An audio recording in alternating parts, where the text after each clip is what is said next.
Today is November 1st.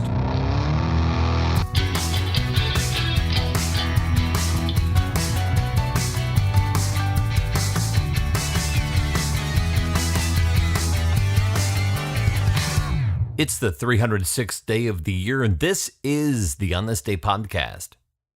Today is All Saints' Day, a Christian festival of the saints celebrated in the West on this day by the congregants of the Anglican, Methodist, and Lutheran churches, and it's a day of holy obligation in the Roman Catholic Church.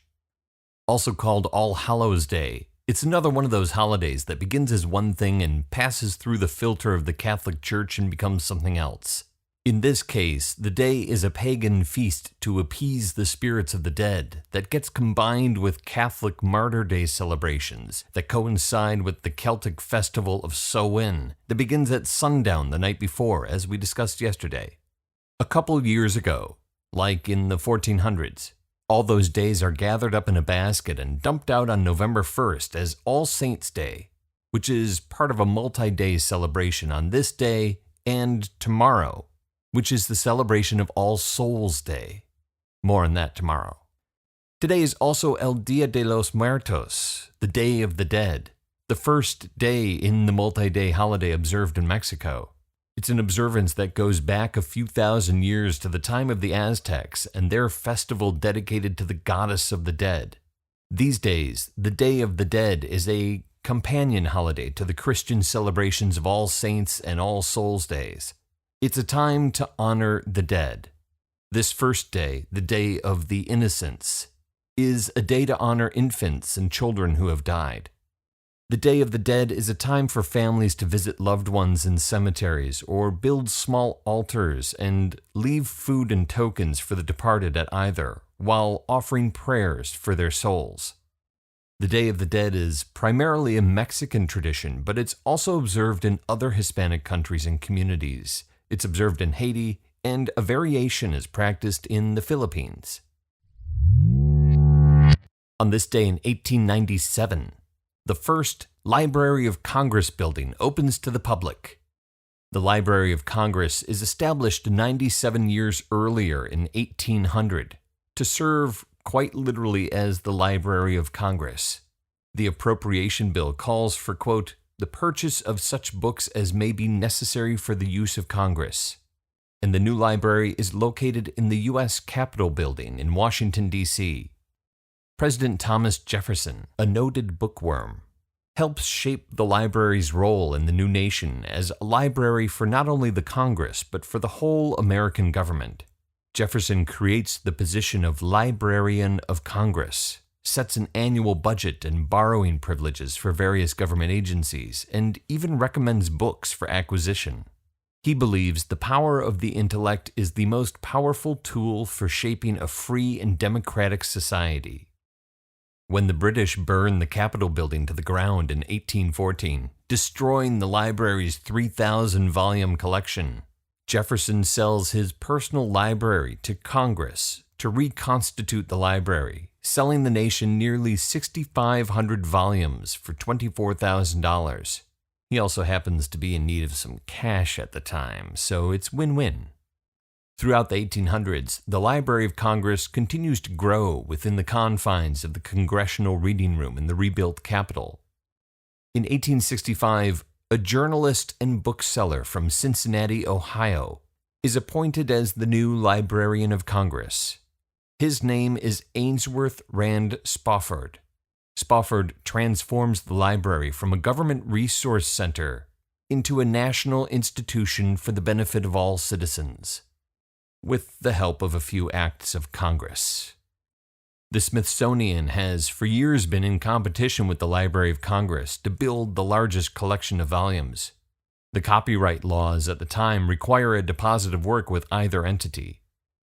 In 1866, legislation is enacted that transfers the entire Smithsonian Library collection to the Library of Congress. In 1867, an appropriation bill provides funds to purchase the private library of historian Peter Force. It's a massive collection of Americana. And the Copyright Act of 1870 requires that 2 copies of all books, maps, photographs, sheet music, and other published materials be deposited in the Library of Congress when registered for copyright. This act alone ensures the collection will continue to grow at a steady pace. And the only problem that poses is that the library is rapidly running out of room in the Capitol for all of its collection and for the new deposits coming in on a daily basis. Only a year later in 1871, Spofford begins lobbying Congress for new quarters for a whole new building. He enlists the support of some senators who are frequent users of the collection, and in only 15 years, in 1886, Congress authorizes construction of a new library building. By the time the building is complete, the library has amassed a collection totaling 840,000 volumes, not including maps, music, photographs, and graphic arts collections. The Library of Congress is the largest library in the nation when it opens the doors of its new building to the public on this day in 1897. The new library building that opens on this day, located across the East Plaza from the Capitol, is now called the Thomas Jefferson Building. It is a stunning monument to learning and knowledge. Next time you're in D.C., just walk inside and absorb the atmosphere. It's one of 3 buildings that now house the Library of Congress in Washington, D.C., which is now the largest library in the world. There's 60 days left in the year. On This Day is produced by me, Dave Schultz. Thank you very much for listening. Born on this day in 1957, singer, songwriter, Texan Lyle Lovett. Born in Houston, he attends Texas A&M and then starts writing songs. Since then, he's released 11 albums, and he's done a fair amount of acting as well. My favorite Lyle Lovett appearance is as the detective in Robert Altman's The Player. What a great film. So if you're still listening, one of us. Talk to you tomorrow.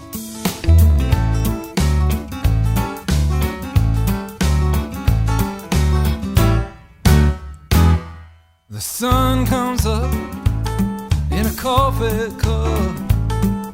A waitress, please, I've had enough. Lord, I can't believe what I see. How could you be alone when you could sit right here beside me, girl, and make yourself at home? I've been to Memphis and muscle shows, and I love a woman what I don't know.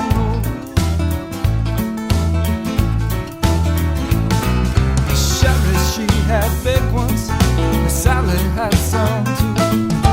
Allison had little ones what hate to go to school.